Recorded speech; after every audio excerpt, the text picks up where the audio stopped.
Welcome back to MLT 130. Today in lecture we're going to be covering quality control and quality assurance. If you've already taken laboratory calculations, a lot of this is going to be reviewed. The first concept that we're going to cover is laboratory statistics. Within laboratory statistics, we need to know measures of central tendencies. We need to be aware of what the mean is, which is the average, and that comes in handy when we need to know the average of laboratory results. We also need to know what the median is in a sample set of values. It is the middle value when the numbers are ranked in numerical order. So for example, if we have a data set of 1, 3, 4, 5, and 9, 4 would be the middle value or the median. And finally, we need to know the mode. It is the data point that occurs most frequently in a set of data points. So if we have the example of 1, 7, 7, 6, 4, 7, 5, 2, the number 7 is the mode because it's the number that occurs most often in that set of data points. Also, we need to know measurements of dispersion, and we need to know what range is. Range is the measurement of spread or variation of a set of data points. An example would be data we look at in the clinical lab for QC. There are acceptable ranges which are established for a control. Also, there's standard deviation, and this is a measurement of dispersion of a data group of points around the mean or the average. And then there's coefficient of variation, or CV. This is another way of expressing the standard deviation, and it is expressed as a percentage. In the clinical lab, we use the CV to know the performance of an assay or test in terms of precision or reproducibility. Thus, the lower the CV, the better. This means the data points are closer together, thus more precise. Now we need to look at a Gaussian distribution, or the bell curve. The bell shape is the distribution of results from a normal sample population. So if we look down here, the 0 represents the mean. So this is the average. So now let's look on both sides of the mean, on the negative side and the positive side. You'll notice we have negative 1 SD, negative 2 SD, negative 3 SD on the left hand side, and on the right hand side we have 1 SD, 2 SD, 3 SD. So this is the positive side. So on both sides of the mean or the average, you have negative 1 SD, and then you have positive 1 SD. So if you have anything that falls within negative 1 SD and 1 SD, that means these data points are within 1 standard deviation of the mean. Okay, 1 standard deviation of the mean. So if the data points lie outside of 1 SD, they could fall within 2 standard deviations, whether it's above or below the average or mean. So points could fall within 2 SD. And then finally, there's 3 SD. So if your points are outside of 2 SD, maybe they fall within the 3 SD or 3 standard deviations. So if they fall anywhere between negative 3 and positive 3, they would be considered within 3 SD. So let's look at the shape of this bell. Okay. So looking at the shape of this bell, because this high peak is in the middle, most of our data points are going to fall within the mean or around the mean. So most of our data points are going to fall within this 1 SD range. And as you go out, less and less points are going to fall within the 2 SD range and the 3 SD range on either side. That's what forms that bell shape. Because most of your points are going to be here. That's why you have the high peak, less points out either direction in your 2 and 3 SD range. In the Gaussian distribution, we collect the data to help determine a normal range or normal distribution, and we are able to see variance in the distribution of the data set.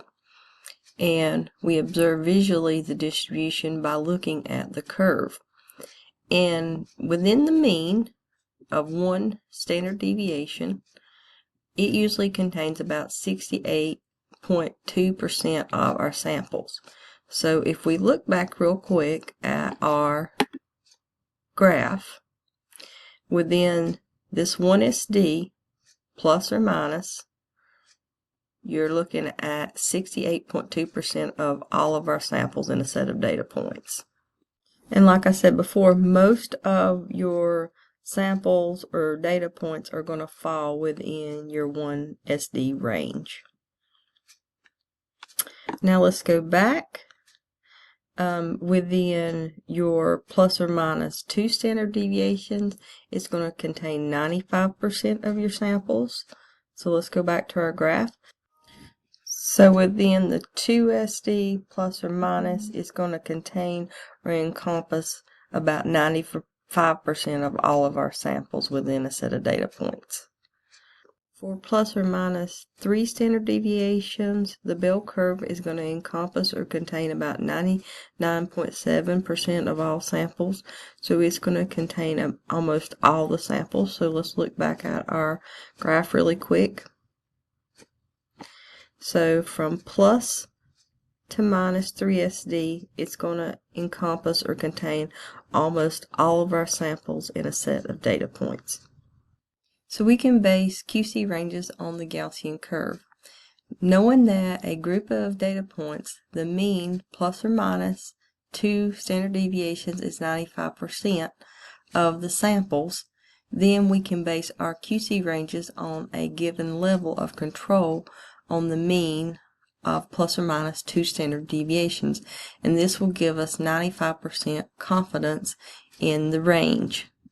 There's a formula to calculate standard deviations from a set of data.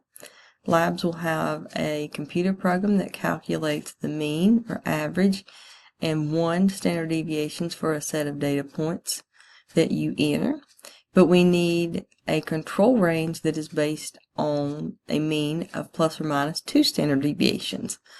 So for an example, we're establishing a range for a new lot of BUN control. The program we have calculates the mean as 12 milligrams per deciliter and 1 standard deviation as 2.2. What will be 95% confidence in the range be? So we need to do some calculating here. It gives us a mean and it gives us 1 standard deviation. So now we're going to have to figure out 2 standard deviations using that 1 standard deviation number that they give us. So we're going to take the 2.2 and we're going to multiply it by 2 to get 2 standard deviations. So 2.2 times 2 is what? 4.4. So that's going to give us 2 standard deviations, but we need plus or minus for our range for that standard deviation. So we're going to have to take our mean that they give us and do 12 plus 4.4 to get the high side of our range, which is going to be 16.4, and then we're going to have to do 12 minus 4.4 to get the low side of our range, which is going to be 7.6. So our 2 standard deviation range for our BUN is going to be 7.6 to 16.4. So that's going to be our 2 standard deviations.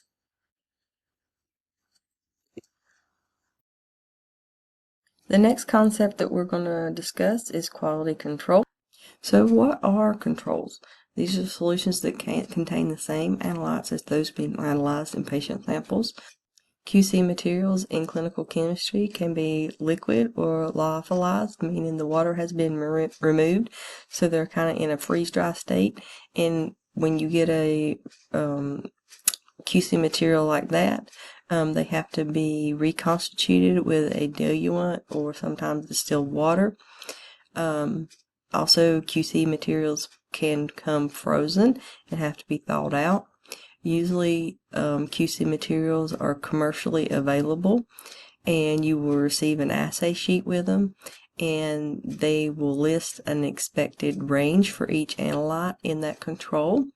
Controls must be ran in the same manner in which you run a patient specimen, and we've talked about that in the past in lab.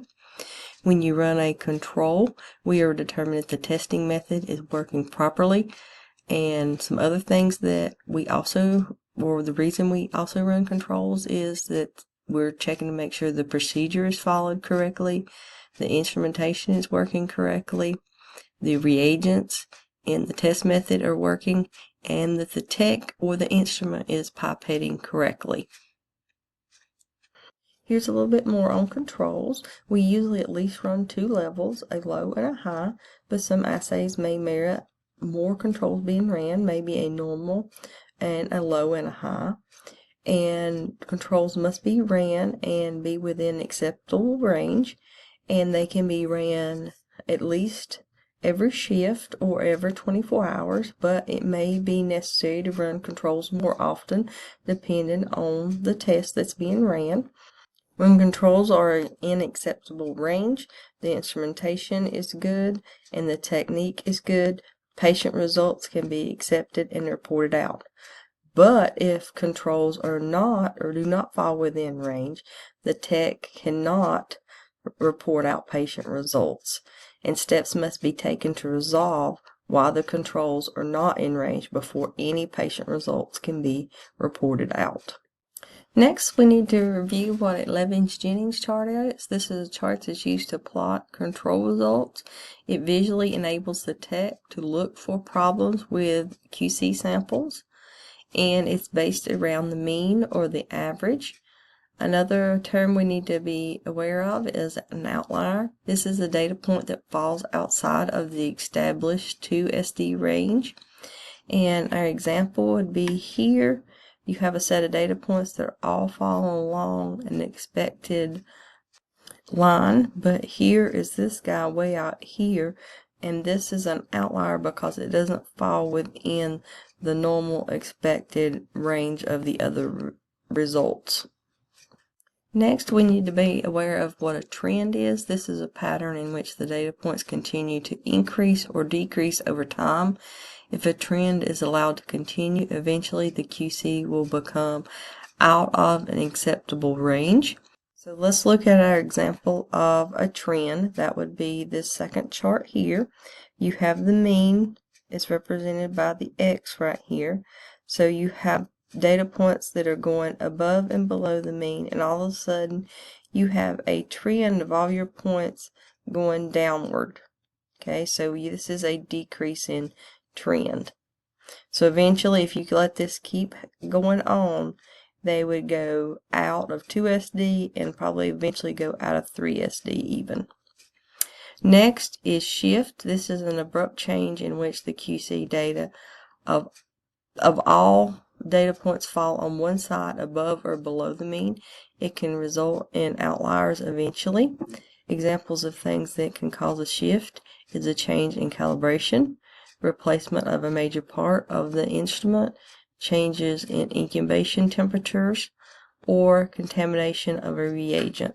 So here is an example of the Levins-Jennings chart of a shift. Again, here's the mean, represented by this dark line, and to start with, you have your data points going up and down across the mean, and all of a sudden you have this major shift above the mean, and everything's staying above the mean. It's not trending because it's still bouncing back and forth, but it's definitely shifted up above the mean. Now let's discuss the difference between random errors and symptomatic errors. You can use Levins-Jennings charts to help detect the difference for our QC. Random errors are also known as our outliers. Often with random errors, the source cannot be identified. Random errors statistically can occur and always are present within any system. If you have a 2SD range, you can expect to see one outlier for every 20 QC points. This is about 5% chance of error in a 2SD range. Random errors are more difficult to troubleshoot if you see more than one outlier out of every 20 QC data points. Now for our systematic errors. This is a variation that make a result falsely high or low. It's easier to troubleshoot and determine the cause. Shifts and trends that we see on our Levings-Jennings charts help us detect systematic errors. Westcard rules also play a role in our QC. Westcard rules is a multi-rule procedure developed to detect QC problems and performance of test methods. Most clinical labs have built-in computer software to detect Westcard rule failures, so they're going to flag if something is not good with a Westcard rule. If you would like to review what some of the Westcard rules are and what they say, you can look at a table on page 70 in your textbook. A standard is a substance of exact known composition. It's also called a reference material. It is used to calibrate an instrument, so we kind of use it as a measuring stick. Calibration is the process of standardizing or adjusting a method or an instrument. We do calibration on an instrument, so that instrument gives accurate results. So what's the difference between a control and a standard? The controls are things that we run daily, and we have different levels, and they have a range. But the standards are also known as calibrators. They are not necessarily run daily. They're only ran when it's necessary or it's time to calibrate the instrument. Standards are highly purified substances which have an exact known amount, which are used to calibrate the instrument, and are also used to set up a calibration curve, which is used to determine test results. Now let's talk about accuracy and precision. Accuracy is how close a result is to an accurate or true value. Precision is the ability or the reproducibility of the result. So is it possible to yield precise but inaccurate results? Yes. That would be this example right here. You're precise, you're able to reproduce results, but they're not accurate. They're not hitting your target. So in the lab, we need to be able to produce precise and accurate results. We want it to be the true value, and we want to be reproducible or to have precision each time. Okay, that's what we want our patient results to look like. So even if they are precise, but they're not accurate, that's not doing our patients any good. Okay, these are accurate, they're pretty close to the bullseye, but they're not the same each time. They're not precise, they're not reproducible. That's not doing our patients any good either. This one is not accurate, it's not close to the bullseye, and it's also not precise. They're spread out. So we want accurate and precise results for our patients. Other QC terms we need to be aware of is linearity. This is also known as the accuracy range, is the reportable range of a test, how low or how high the method can be read. If a test is above linearity, then we need to dilute the sample down, rerun it, and multiply by the dilution factor to report out the patient results. Sensitivity is the lowest concentration a method can determine and be accurate. We don't want any false negatives. Next is specificity. This is the ability to measure only the analyte the test claims to detect without reacting with other substances that could cause a false positive. We want, or it's ideal, to have a test method with both good sensitivity and specificity. Within the laboratory, sometimes we have to do correlations. When a laboratory implements new analyzers, new kits, or testing methods, correlation studies must be performed. During correlation studies, patient samples are ran using both the new and old methods. This is also known as parallel testing. If implementing a new instrument, it is recommended running at least 100 patient specimens on both analyzers. For running new kits or other methodologies, it may be acceptable to run 20 to 40 samples for correlation studies. The last concept we're going to talk about in this lecture is quality assurance. Quality assurance is also known as QA for short, and it's the total quality management system of a laboratory. and it's a written comprehensive plan to provide the most reliable and dependable patient results. It covers 3 phases of testing: the pre-analytical, the analytical, and the post-analytical. Pre-analytical examples include patient misidentification, specimen transport or storage, and anything that messes up patient quality before analysis or testing. Analytical examples include QC, which includes like our controls, our maintenance, following test procedures, instrumentation problems, pipettes, reagents, anything that affects actual analysis of the sample or testing of the sample. Post-analytical examples include reporting of patient results. Examples are failure to call critical results and sending a report to the correct patient chart or physician's office. Also under quality assurance is proficiency testing or PT testing. All accredited labs must enroll in a PT program. This is referred to as surveys or blind samples, and it's a form of external QC. Labs buy samples from a company. The company sends labs unknown samples or blind samples. The labs test the samples and send the results into the company to be evaluated to see if they're correct. Often, labs perform PT surveys multiple times a year, and if the lab's performance is not acceptable in the proficiency testing, then the lab may be placed on a probationary status with the accrediting agency. Another concept that falls under quality assurance is Delta check. Delta checks are a procedure in which the lab's information system can compare the patient's results or current results with a previous test run of that same patient's results. Labs can determine which analytes they will use Delta checks on. So not necessarily all lab results will have a Delta check on it. If a Delta check fails, the tech must investigate the reason why for the fail. This may cause a possible rerun of a sample or a recollect of a patient sample. Delta checks are a great way to detect patient misidentification, meaning the specimen may have been mislabeled or drawn on the wrong patient. This concludes our QA/QC lecture. If you have any questions, don't hesitate to reach out.